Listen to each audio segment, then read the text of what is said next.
Hello good morning friends માં આશાપુરા વિદ્યા સંકુલમાં શ્રદ્ધા ઠાકર આપનું હાર્દિક સ્વાગત કરે છે। ધોરણ 7 વિષય ઇંગ્લિશ સાથે આપણે આજે અભ્યાસ કરીશું। એમાં તમે ધોરણ 6 માં પાસ થઈ ચૂક્યા છો અને ધોરણ 7 માં પ્રવેશ મેળવી ચૂક્યા છો, તેના માટે ખૂબ ખૂબ અભિનંદન દરેક સર્વે મારા વિદ્યાર્થી મિત્રોને। તો આજે ફરીથી આપણે ઇંગ્લિશનો એક સબ્જેક્ટ અને એક એક્ટિવિટી આપણે ભણવા જઈ રહ્યા છીએ। તે પહેલાં હું તમને બીજી એક વાત પૂછું તો તમે વેકેશન, હવે તમે આ વેકેશન સમજો, મજાનું કે કોરોનાની સજા સમજો, જે પણ સમજો, એના દરમિયાન તમે ખૂબ બધી એક્ટિવિટીઝ કરી હશે, ખૂબ બધું રમ્યા હશો, ઘણું જ કર્યું હશે અને એ બધી જ વસ્તુઓ દરમિયાન તમે લોકો ખૂબ ખુશ થયા છો?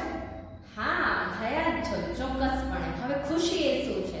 સ્માઇલ આપણા થકી કોકના પર આવતી કે કોકના થકી આપણા પર આવતી, પણ સ્માઇલ ખૂબ જ જરૂરી છે। હવે તમને એમ થશે કે આ શિક્ષક મને સ્માઇલ વિશે શું કામ કહે છે? તો સ્માઇલ એ જીવનમાં ખૂબ જ જરૂરી છે। તેવી જ રીતના આપણી એક્ટિવિટીમાં પણ આ સ્માઇલનું ખૂબ જ મહત્વ છે।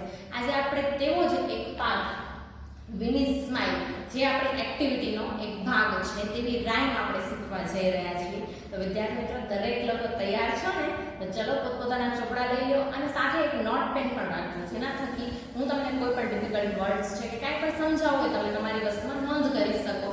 તો ચલો મિત્રો, હું તમને આ રાઇમને ગાઈને સંભળાવીશ, એટલે તમે શાંતિપૂર્વક સાંભળજો અને બની શકે તો કોશિશ પણ કરજો મારી જોડે ગાવાની, બરાબર ને?